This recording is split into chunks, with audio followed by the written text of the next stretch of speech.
Unmanifest Before and After, by Krishna's Mercy.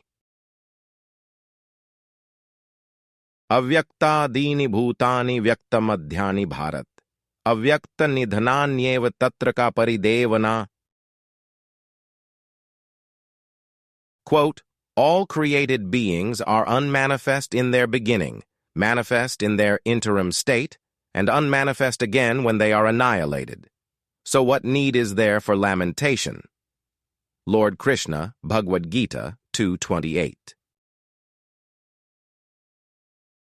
Can there a more difficult ordeal than the passing of a loved one, even if you knew it was coming? Even if you are well versed in the science of self-realization? Even if you already have dealt with loss before?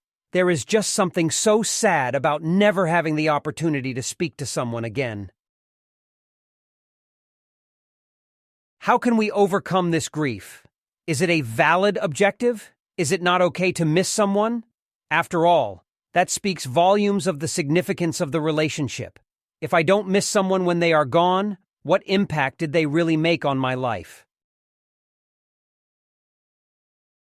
The perspective from the standard of wisdom, which has relevance beyond this lifetime, is that the living entities, bhutas, are essentially always unmanifest. The Sanskrit word is avyakta.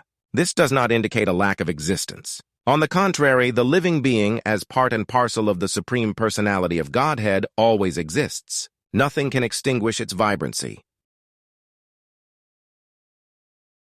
Just as someone may be sleeping during the nighttime, so the living being may not always be fully active. This is based on the external perception. The sleeping person at night is just as much alive as the one who is awake during the day. There is merely a difference in the outbound expression, in the visual presented for others to see.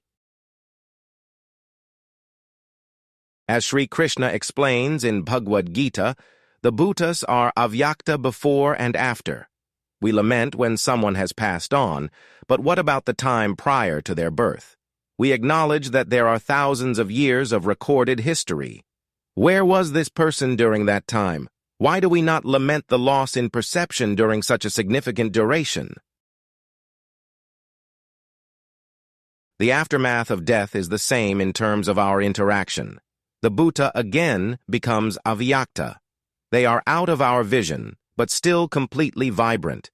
We can properly identify them during the vyakta period, when they are alive before us, but this is a brief period of time in the larger scheme. The bhuta is only vyakta in the middle period, but these 3 periods of time are relative.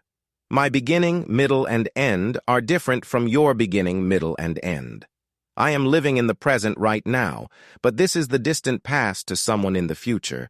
It was the foreseeable future a few days ago. Quote, the Vedic wisdom encourages self-realization on the basis of the non-existence of the material body. Therefore, in either case, whether one believes in the existence of the soul or one does not believe in the existence of the soul, there is no cause for lamentation for loss of the body. Srila Prabhupada, Bhagavad-gita 2.28 Purport. As His Divine Grace A.C.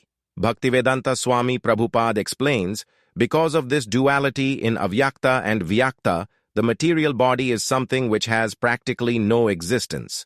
There is no lasting shape. It is always changing. The living being is the active principle, the animating force inside.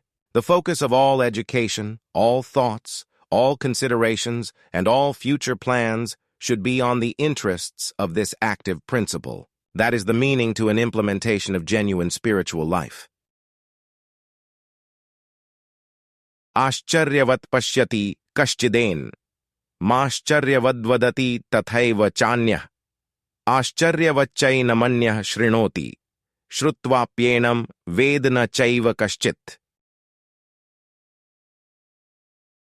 Quote, some look on the soul as amazing, some describe him as amazing, and some hear of him as amazing, while others, even after hearing about him, cannot understand him at all. Lord Krishna, Bhagavad-gita 2:29. In closing, their association longing for, but where they were before. For those thousands of years, so easily the mind clears.